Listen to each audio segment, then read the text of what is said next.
छोटे से पार्टिकल का भी मास बताना बहुत ज़्यादा मुश्किल है हमारे लिए.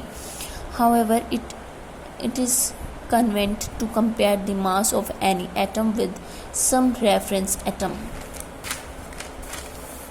The mass then obtained are called relative atomic mass. जो एटम है वो बहुत छोटा सा पार्टिकल है, बट उसका मास निकालना बहुत मुश्किल है, इसलिए हम कुछ रेफरेंस एलिमेंट के हिसाब से उनका मास निकालते हैं. लाइक दैट हाइड्रोजन जो है वो सबसे पहले रेफरेंस एटम लिया गया था.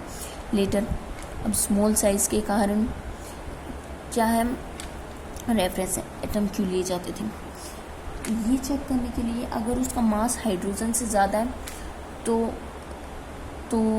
उसका मेज़र किया जाता है. मास एलिमेंट ले लिया, अगर हाइड्रोजन से उसका मास ज़्यादा होगा यानी उसमें मास ज़्यादा होगा, कम होगा उस एलिमेंट में तो वो हाइड्रोजन से बिलो काउंट होगा.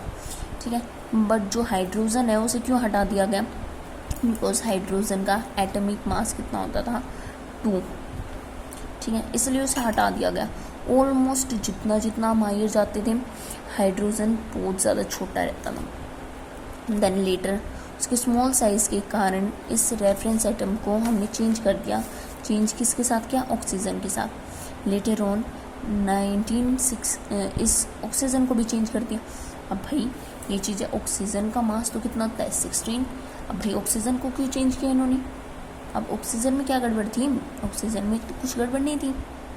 ऑक्सीजन को चेंज करने का रीज़न क्या था, 1961 में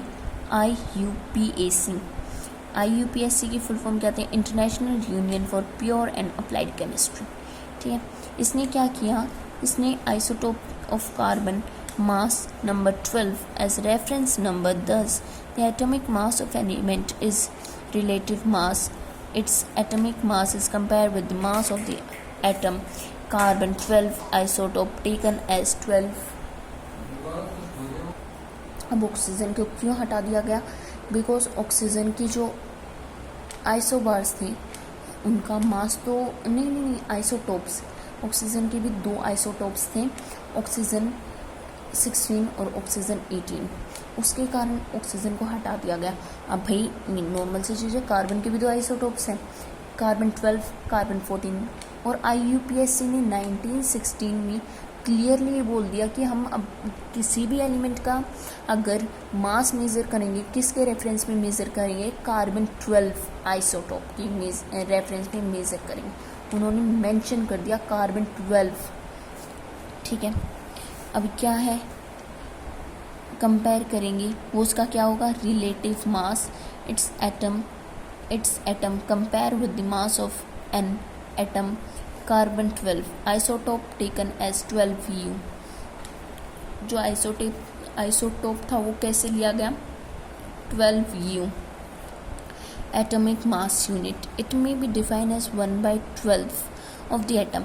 एटॉमिक मास यूनिट क्या होती है, ये डिफाइन की जाती है 1/12 of the atom. 1 divided by 12 of the atom of carbon 12 isotope.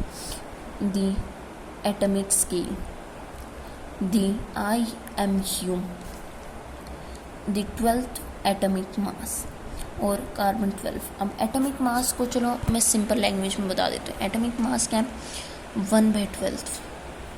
1/12 लिया गया किसका, कार्बन 12 आइसोटोप का. ठीक है, इसमें क्या किया गया, 1 AMU किसके इक्वल होगा, 1/12 atomic mass. 1 atomic mass unit किसके बराबर होगी, 1/12 ऑफ कार्बन आइसोटोप. ठीक है, अब यहाँ तक हमारा एटम्स तो हमने पढ़ लिया. अब कल हम स्टार्ट करेंगे मॉलिक्यूल्स. ठीक है, थैंक यू, बाय.